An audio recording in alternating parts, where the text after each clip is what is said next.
আসসালামু আলাইকুম dear viewers, Eid চলে আসলো। এখন ঈদের পোস্টার আপনারা ডিজাইন করবেন কিভাবে? কোনো রকম পিএলপি ফাইলের ঝামেলা ছাড়া খুব সুন্দরভাবে এবং খুব ইজি ওয়েতে কিভাবে ঈদ পোস্টার ডিজাইন করা যায়, আজকের ভিডিওতে আমি আপনাদেরকে সেটাই দেখিয়ে দেবো। এই জন্য আপনারা সরাসরি চলে যাবেন আপনাদের ফোনের প্লে স্টোরে। আমি আমার ফোনের প্লে স্টোরে চলে যাচ্ছি। প্লে স্টোরে আসার পর আপনারা উপরে সার্চ করবেন, আমি দেখিয়ে দিচ্ছি। উপরে এসে আপনারা সার্চ করবেন ঈদ মোবারক পোস্টার। ঈদ মোবারক পোস্টার লাগে সার্চ করার পর সবার উপরে এই অ্যাপ্লিকেশনটা চলে আসবে। আপনাদেরকে দেখিয়ে দিচ্ছি, এরকম একটা ইন্টারফেস দেখে এই অ্যাপ্লিকেশনটাকে আপনারা ইনস্টল করে নেবেন। আমার অলরেডি ইনস্টল করা আছে, আমি এটাকে ওপেন করে নিচ্ছি। আপনারা ওপেন করে নেওয়ার পর এরকম একটা ইন্টারফেস দেখতে পারবেন।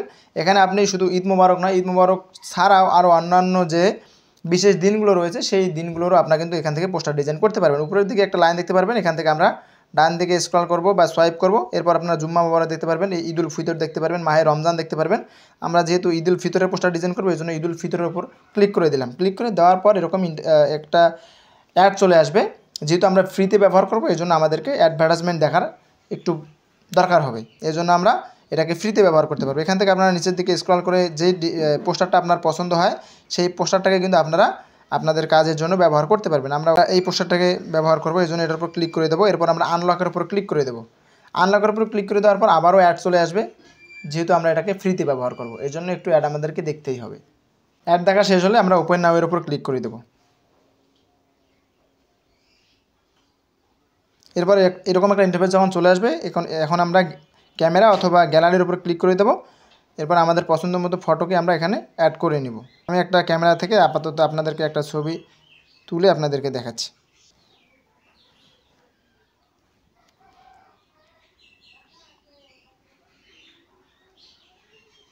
এই ছবিটাকে আমরা এখন এখানে ব্যবহার করব।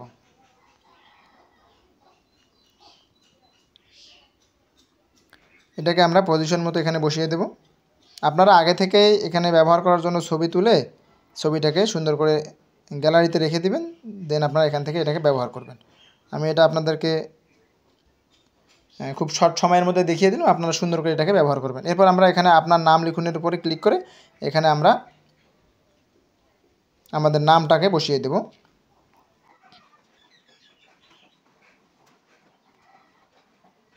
এরপর ডানের উপর ক্লিক করে দেবো। এরপর নিচের দিকে এখানে আপনার পদবি বা ঠিকানা দিন, এখানে আপনারা ক্লিক করে এখানে আপনার ঠিকানাটা দিবেন।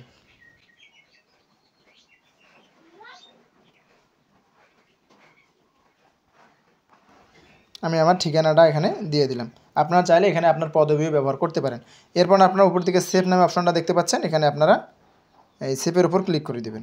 সেভের উপর ক্লিক করে দিলে আপনার ফটোটা কিন্তু গ্যালারিতে সেভ হয়ে যাবে। এখানে আপনারা চাইলে এভাবে খুব সহজেই কিন্তু আপনারা ঈদ ব্যানার সহ আরও অন্যান্য যে দিবসের ব্যানারগুলো রয়েছে এখান থেকে কিন্তু আপনারা খুব সহজেই আপনাদের ব্যানার বানিয়ে ফেলতে পারবেন।